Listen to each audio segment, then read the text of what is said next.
Get ready before life happens. The podcast helping you navigate life's what ifs.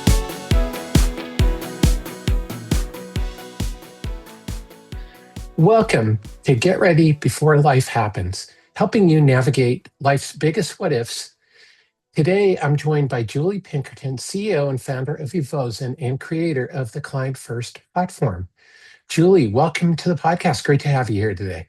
Thank you, Tony. It's fabulous to be here. Really appreciate it. Yeah, it's great to have you back. You've been on the podcast a few times. Always appreciate it. So, to start off, tell us just what inspired you to create Evozen and the ClientFirst platform? Absolutely. Long time ago, I made a decision that I wasn't going to do New Year's resolutions. I always felt like that was just setting yourself up for failure, and so I wasn't very gung ho about them. But what I did instead was always have a plan B. What would I do if what was doing at the time wasn't, ideal any longer for me? And so I had that opportunity, and I had my plan B for, my gosh, almost 20 years as to what I do. And I would faithfully update it every January as to, as my experience grew, my knowledge grew, my interest grew. And so I had just updated on January 10th, 2017. And on about a week later, found out that I was laid off from my firm, and was really sad about that. Had my 3 days pity party, and then promptly pulled out Plan B, and off we went. And so Plan B was always, what I wanted to do, what was going to really, make me happy and give me fulfillment professionally. And I was very pleased that I had by that point had decided that I definitely wanted to be in business, and what I wanted to be able to do was to be able to help people connect and connect effectively. And that was the catalyst for what is now today ClientFirst. That's awesome. Well, and it's such a great platform and it's growing. Tell us a little bit, real quick, what is the ClientFirst platform? You bet. It is a digital platform on a national basis to be able to bring people together to be able to help grow their businesses through organic growth. The best way to be able to bring in new clients is to be able to work with other peers in the same industry.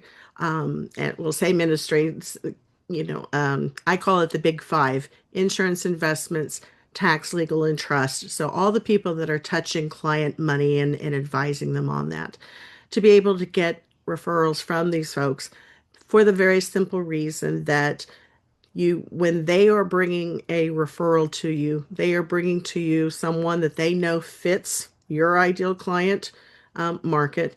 They have someone who has a problem that has been identified, and the client is ready to do something about it. And that client is drafting on the trust that they have with that advisor to start a trusting relationship with you. So you have all of the parts together in the most ideal format. And so when done properly, it can be one of the most effective ways to be able to grow your business profitably and without all of the other things that a lot of people have to do to bring in business. Yeah, it's so hard to make the right referral because one, this is an important relationship to you as an advisor. And if you care about your clients, is you want to make sure that they're going to be taken care of, as you would take care of them. And Right. so, what should, what's the first thing that comes to mind when you're thinking about, like, okay, what should an advisor be thinking about when they're thinking about a referral? Absolutely. The first and most important thing is that there is already a good relationship between those two peer advisors. To be able to know and understand each other on a greater depth than just geography, for instance. Most of the time when people are looking for someone, if they don't have good relationships, they're trying to help a person find another person that is geographically within X miles of that person's office because they're thinking convenience. Okay.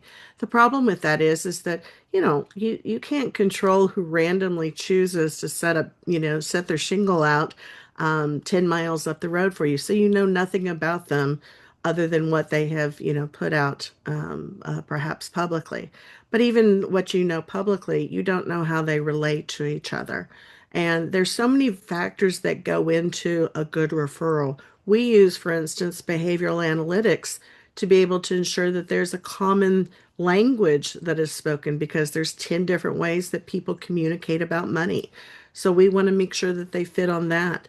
We want to make sure that they fit on everything from, education, experience, languages spoken. Sometimes people want to be able to speak in their native language, their first language, and that's not always easy to find. We also want to make sure that people are being paired up with someone that is a good, referral for the other person. So, in other words, I actually had this example happened to me personally. I was referred to somebody for services. They were fabulous services. They were a fabulous person. I have no ill will whatsoever to the person who referred me. They did spot on. But the one thing that they hadn't really counted on was the economics of that. The person was, charging at a level that I wasn't prepared to pay. And so we have all of that factored into our search engine so that when you make that first introduction, all of the pieces have aligned. Now it's just a question of whether the two people make a good connection when they first meet. Well, I think that's interesting. I think that's something that I haven't heard from anybody else as a consideration in making a referral is thinking about how the person you're referring to is paid or what they charge, the fee schedule, because if it's a shock to the system in a very different way than how you're doing it, then Exactly. that client is going to be uncomfortable. So I love that you're factoring that in. And I want to back up to the behavioral analytics because I think that's also unique is that we don't think about that when we make referrals is I, I got a lot of referrals when I was doing consulting work from advisors, and it was a large advisory firm, multiple advisors, Mhm. but I could almost tell what the clients would be like based on who the advisor was that was referring me. They did a very good job somehow naturally without using any behavioral analytics software of dividing up their clients. So, there was one client who was an analytic person. And so Mhm. his clients tended to be engineers and that type of person. And there was another one who was more of a marketing, that type of personality, and his clients tended to be outgoing. And so I think people miss that is knowing your clients. So how can people apply behavioral analytics when they're making referrals, one in their own practice, because like attracts like, It but does. how do they use that? It's a really simple process once you're aware of it. Like I said, if the easiest way to think of the styles and how we interact is to think of a clock. So if you yourself are at 12 o'clock, people who are at 3 o'clock and 9 o'clock are going to be easier to relate to because they're closer to you. Okay. And everything, upward. Okay. But if they're, past 3 o'clock down to 6 o'clock, it's going to be harder. And obviously, 12 o'clock and 6 o'clock are diametric opposites. But the thing about it is that once you know what your style is, and if you know what the other person's style is, there's just little adjustments that you can make in order to be able to ensure that there's a good communication. So, for instance, I'm an initiator, okay? That means that, I've got lots of ideas. I can get them off the ground. I can get them going. But it doesn't hurt to every once in a while, check in with me because I might have forgotten to do something because I've gotten so caught up in the initial rush that sometimes the follow through can be, a point of, let's see what would be, a point of weakness. How's that? And so I have lots of ways to keep myself organized. But if somebody is working with me, obviously that's good for them to know that I'm not ignoring them. I may have just gotten buried and my system hasn't allowed that to rise to the top. Now, for instance, another person like an engager, we were actually just talking about this in our newsletter this week.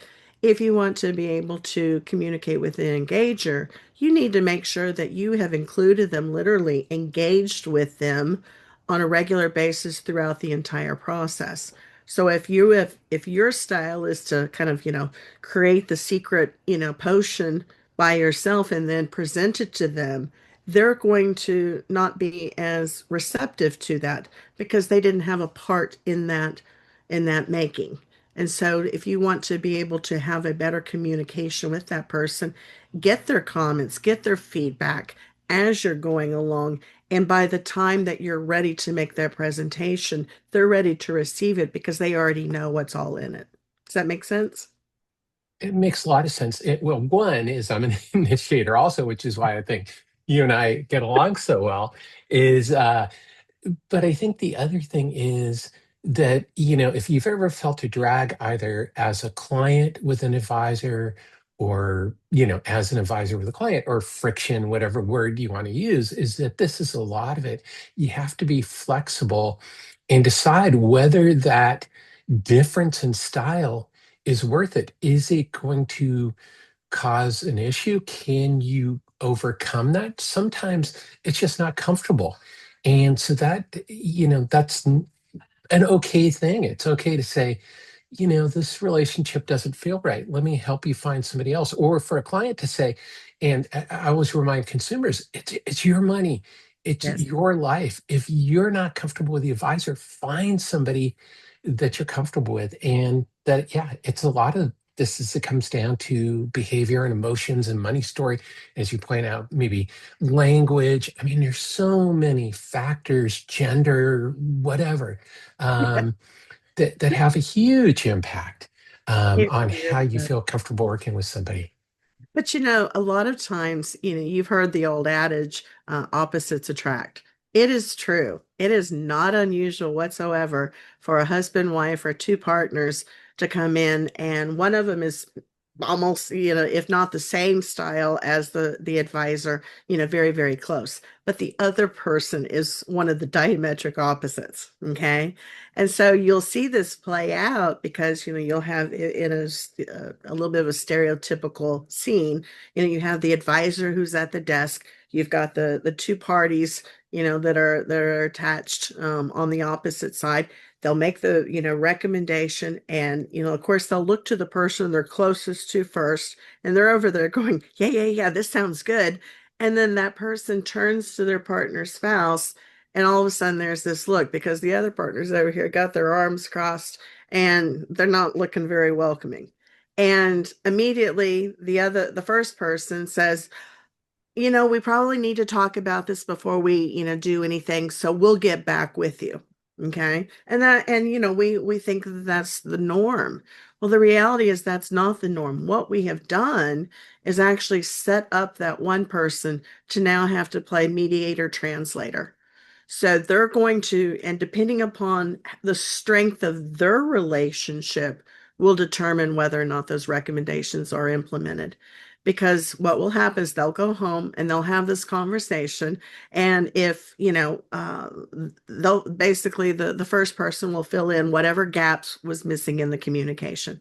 And if they have a strong relationship and are both, on the right path and have similar thoughts, they'll come back and say, yes, yes, yes, we'll do this, and off we go. But if there is not good, translation, mediation in some cases going on there, then it won't happen. But the first person won't want to upset the apple cart. So they'll keep delaying the advisor and delaying them and delaying them until at some point the advisor gives up. And the problem though is the psychic energy that takes when that file sits on their desk waiting keeps them from really being able to go after another client. It takes up so much energy within them, within their mind, because they're thinking they need to be ready to be able to take care of that client and onboard them and get them going, that they struggle to be able to have another person ready to go if they don't, actually successfully connect. And that's one of the things that by being observant of behavioral analytics and understanding your style and realizing how easy it can be to make those little adjustments and bring that other person closer in this communication, you can actually get your recommendations um, implemented faster So you end up making money faster. The client is now actually benefiting from these recommendations that you've put your hard work and expertise forward to putting together for them. So everybody's better off if you're willing just to take a few minutes to learn something about them and to make a few adjustments. That's how simple it can really be to be able to, expand your business very rapidly. And you don't have that need where they don't feel like that they want to change advisors. They're like, wow, I wasn't sure at first, but this person really seems to get me, is usually what you'll hear. Yeah, well, I think that just emphasized it's all about the client. And that it's that advisors are so caught up sometimes in who they are and what they're thinking and their expertise, that they miss, like, okay, what does the client want? Where are they coming from? What's their money story? Which people who listen to this podcast have heard me a lot of guests talk about money story and all that, and mindset. Is those are the things that are driving clients to make their choices.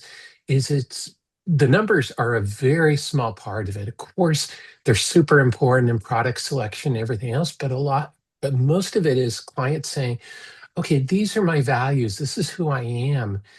You know, Help me address this problem or this challenge, or reach this goal. And, if you're not listening to your client, then you're not going to be able to serve them. It's always going to be an uncomfortable situation. So I love that is an approach. So how does listening fit in with that behavioral analytic approach?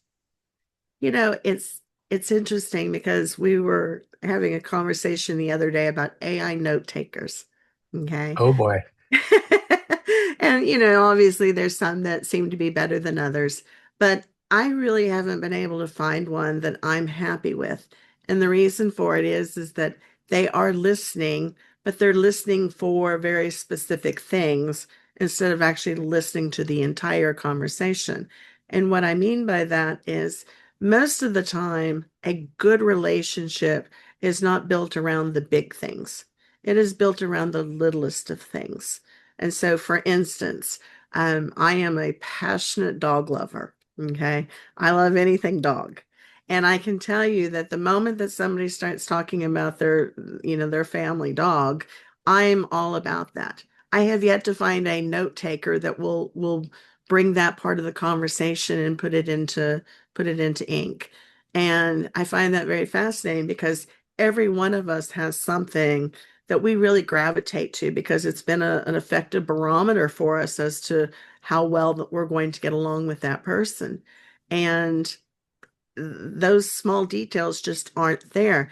And that is where I think a lot of advisors will sometimes fall short because they're looking for the things that are about the subject at hand, but they don't realize that sometimes it's oh my goodness, my kid's on your same, baseball team. Oh my goodness, you're dealing with your aging mother, and my mother is just, starting to get to the point where you can tell dementia is starting to occur. And it's those things that fill in all the gaps. We hear an awful lot about, the rocks and sand and how you got to put the rocks in the jar Mm. first and then the sand fills in all of the gaps. Well, it's the same thing in conversation and relationships. Yes, the rocks are your credentials, your professional designations, your experience. All of that has to be in the jar, but the jar is not complete until the sand starts coming into it. And one of the things that we really encourage people to be able to do is to think about these connections in terms of where are those grains of sand that we've been missing because we've concentrated so hard on the rocks, because the grains of sand will complete the picture. I love that. And I think back, to when I was consulting, is that for me, and even sales, many, many years ago, is that for me, it was always, if I could break bread with a client, Yes. I knew I'd land the consulting engagement or the sale, whatever, I was hoping to get out of the relationship, is because I was forming a connection. If somebody was willing to take the time to have a meal with me, that was my thing, is to have a meal Hmm. and but it was a great opportunity to have a relaxed conversation and to find out who they are. And once you find out who they are, which gets to, so I was doing behavioral finance long before I knew what the What heck was a it thing? was. That it was just like, I figure if I'm curious about them, and like you said, if I find out something like we both like the San Francisco Giants or we hate the Dodgers. So anybody listening who's a Dodger fan, I appreciate you listening, but I'm still not a Dodger fan. So, Exactly. so Exactly. anybody who's a hardcore Giants fan will get this. So you know that the Dodgers are not a thing. So I love it. That is so true. And those are the things. And what's interesting is that people will remember that. And it's when they come to you and they speak about something that is one of those little grains of sand, they're like, "Oh, you remembered that?" Now all of a sudden they feel special because they know that, our brains are filled with information. And, it's hard enough to like I said, it's got to have my little sticky notes to remember everything. And the fact that I can remember something that is important to them on a personal basis, that goes such a long way into somebody saying, "Hey, wait a minute. If you can remember that about me, you'll probably remember something that's really important to me when it comes to my financial planning or any of my estate planning, elder law, planning, elder care planning, any of the planning things. You're going to remember the things that really make a difference to me." definitely, you show you care and you have empathy, and that's so important. So before we start to wrap up, I think the thing that this all leads to is the value of authenticity, opening up about yourself. I think is so important. How do you think that factors in that authenticity, being yourself, is telling a personal story about yourself? It is amazing when we onboard somebody, we always want to be able to make introductions, first and foremost, and then later we also do a spotlight on them, really, fleshing out who they are and some of the things that they like, some of these grains of sand kind of thing. And it's interesting because a lot of times in that first introduction, I'm a pretty good cyber stalker. I can find a lot of information online about people, but it is amazing how many people want to keep all of that very, very close. And I understand because an awful lot of people who are in service businesses are very introverted. So to put themselves out there publicly is very hard for them, and I totally understand that. But there's a difference between privacy and withholding, and it's so important because there's sometimes it's hard to unless I know them personally, it's hard to find something that enables me to create that humanness that is what enables people to connect better. And so it can be very challenging. And the one of the greatest, feelings for me is when I see someone evolve from, that early where maybe they heck, sometimes people don't even have professional headshots. They go from a headshot to a descriptor to all of these various things that help people to connect with them easier. And it's just such a really good feeling to see that blossoming in a way that's comfortable for them. But at the same time, it's not only comfortable for them, but it's also truly bringing in a new energy that is going to bring more referrals to them. Definitely. And at the end of the day, better serve consumers. Um, and I think the other thing that's super important here, and people who listen and watch to the podcast have heard guests come on and talk about how in the age of AI, this is what's going to separate us, is that human connection and authenticity. How are you thinking about that and even applying it at this point to your platform? Yeah, we like to say that we're building technology that makes people more human, because your humanness will become your calling card, and your ability to be able to deal with, a touchless tech, filled world with that personal touch is going to make a difference in how you're found. AI can help in terms of if you create the right niche market, it's going to be able to find you and be able to help you with those connections.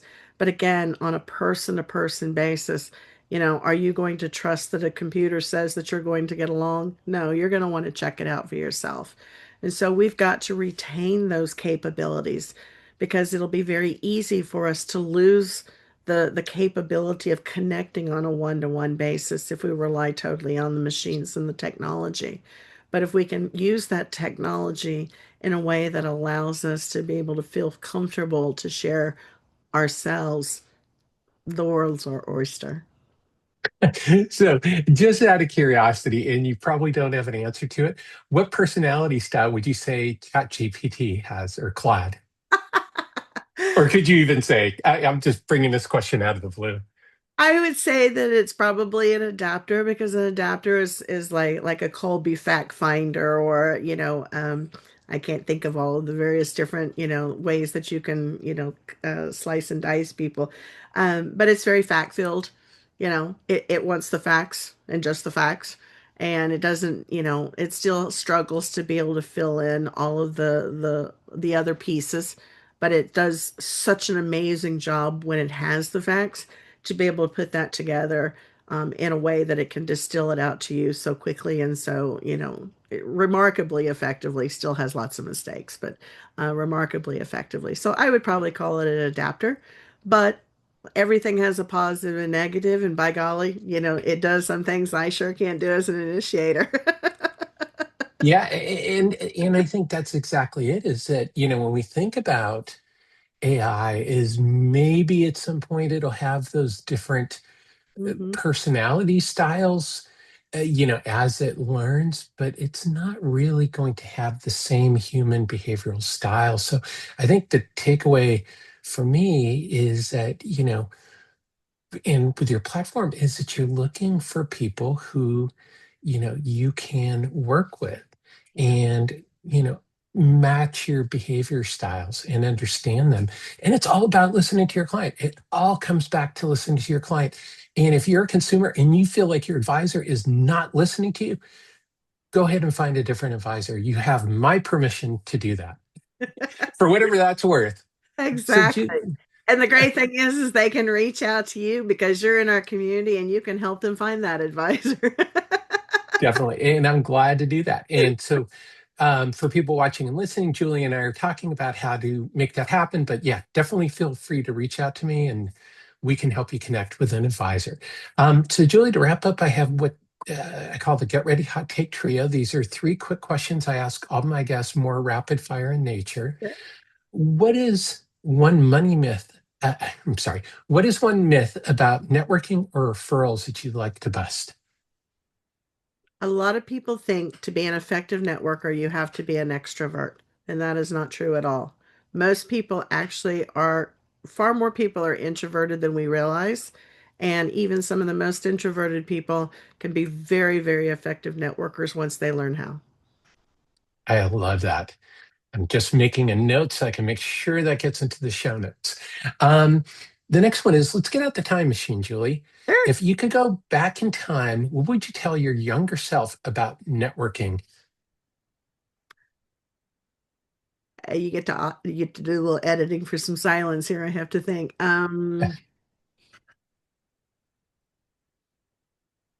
I wish that I had better understood networking much earlier. We think that we understand networking because we see it done all the time, but what we don't realize is we have never been taught how to effectively network.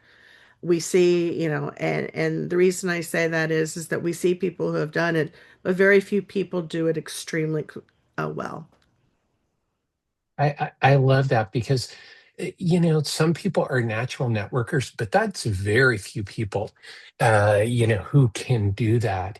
That it is a skill, and Yeah. it takes time and it takes effort. You can't just have it happen to you. So, to close out, what is your number one tip to change the way we think about networking? The number one thing that I would say to people is to that networking comes down to people thinking about you. And to be able to think about you in the right light and how you want to be thought about. So what I mean by that, for instance, is we think that more is more and more and more is better. And this networking is one area where less is more. And what I mean by that is that if you can create a circle of just 10 centers of influence that you work with on a regular basis, you'll never have to market again. Because and obviously, as people, mature and retire and pass on, you do have to replace them, so it's continuously keeping your lake full. But if you can do that, you don't have to spend nearly the amount of money and do a lot of things that are very uncomfortable to do, and you can enjoy your work more, you can serve your clients better, and you can also put those things that we call our priorities, our family, our friends, our well-being. We can put that first because of the fact that all of the rest of it's being taken care of. Yeah, and that's exactly how my consulting career is. I didn't have to market at all. I networked. I found the advisors that I, was in alignment with, and that was enough to keep me busy. And the other thing, as I mentioned earlier, is because like attracts like, most advisors' clients are a lot like them. Yes. So if you are connecting with other people, and even if you're not in financial services and you're listening to this, this is effective to grow any business. So, we've been talking specifically about financial services, but the principles, Julie, that I think you've introduced here will apply to anybody in any line of work. So, change your perspective on this, and hopefully this will help you to become a better networker, no matter who you are and what you do. So, Julie, where can people learn more about you in the Client First platform? You bet. You can find our website at www.connectwithclientfirst.com. You can reach me by cell phone 615-830-9330, and my email is julie.pinkerton@evozen.com. Fantastic. And for everybody watching and listening, as always, all those things will be in the show notes, including Julie's website, the Client First platform, and how to contact her. So, Julie, thank you very much for joining us on the Get Ready Before Life Happens podcast. I loved it. I love spending time with you, and thank you so much. Yeah, well, I always learn something from you and appreciate what you're doing. So thank you, everyone, as well, for tuning into this episode of Get Ready Before Life Happens. If you learned something today, change the way you think about networking, please be sure to subscribe and to share with a friend. You can also go to my website at tonystewart.com to join the Get Ready movement, to receive my newsletter and get access to a whole bunch of free resources. Until next time, let's change the way we think about money.